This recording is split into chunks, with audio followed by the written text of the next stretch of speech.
Tertekannya mungkin banyak apa ya, banyak dari beberapa ini ya.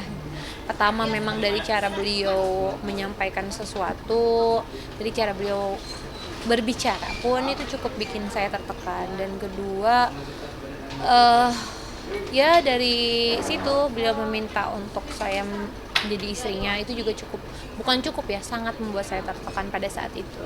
Yang pasti tidak dikasih tahu dari awal, tetapi setelah tanda tangan kuasa, beliau menjadi kuasa hukum saya, dan saya juga cukup kaget, saya cukup apa ya, tidak menyangka. Jadi saya berpikir gimana ya, aduh, baru gue keluar dari ibarat kata tuh kandang singa, terus sekarang gue masuk kandang buaya gitu. Bukan bertanya kamu mau nggak jadi istri saya, tapi kamu harus jadi istri saya.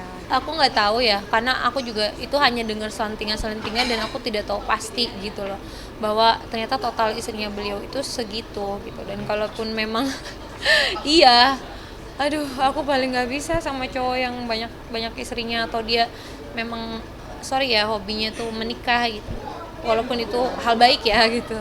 Sebenarnya untuk janji yang saya akan berikan kamu misalkan sesuatu kalau kamu mau menikah dengan saya, enggak.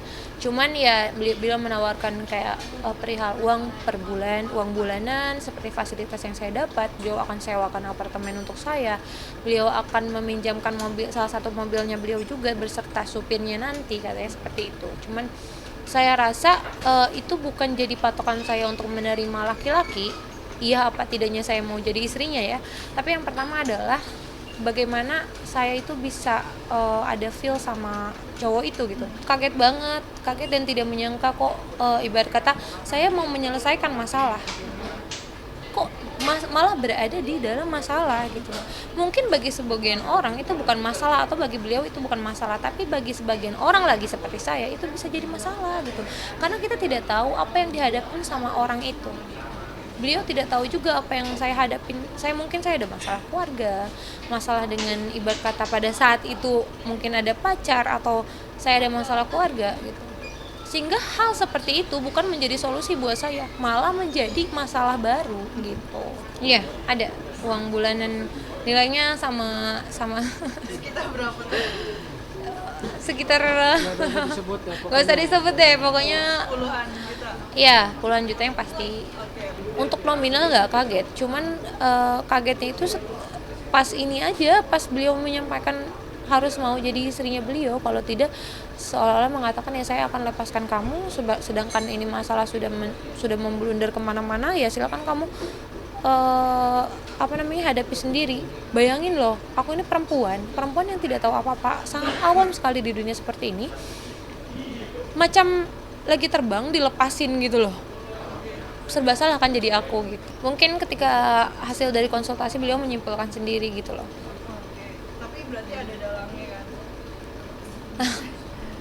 Aduh, no comment deh kalau itu.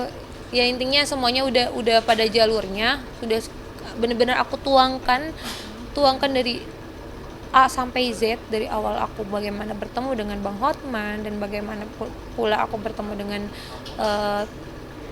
Bang Rasman ini gitu.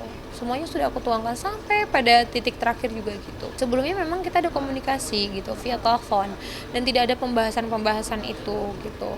Setelah bertemu pun materi preskonnya beliau yang keluar dari mulutnya beliau, pas ketemu pun itu kita tidak sempat untuk briefing apa segala macam, karena beliau juga datangnya telat gitu. Sampai akhirnya saya mendapati penekanan ya, permintaan dari beliau untuk menjadikan saya istrinya. Terus dari situ juga akhirnya kita preskon, mungkin sudah beliau beliau rangkum sehingga beliau bisa utarakan. Mungkin sebenarnya sudah ada gambaran sedikit bahwa kita akan membicarakan perihal saya dengan Bang HPH, tapi tidak ada kata pelecehan apalagi kelainan seksual. Itu tidak ada. Saya utarakan, abang salah gitu. Dari sejak awal abang tuh salah, karena tidak ada kita pembahasan itu gitu. Tapi kenapa itu keluar? saya bilang saya takut itu menjadi masalah baru dan bahkan mungkin bisa menjadi lebih besar. Tapi beliau menenangkan saya dengan kata-katanya, dengan ibarat kata meyakinkan saya supaya saya tetap tenang, tetap karena beliau ada gitu loh. Beliau akan membackup semua ini sampai akhirnya ya aku juga sedikit tenang, tapi tetap aja gitu ternyata malah memblunder kan pada kenyataannya gitu. Pada kenyataannya ketika saya duduk dan press con itu dimulai, itulah yang keluar. Bahkan berulang-ulang kali beliau ucapkan. Itu cukup membuat saya kaget gitu dan membuat saya khawatir, ya jelaslah takut gitu.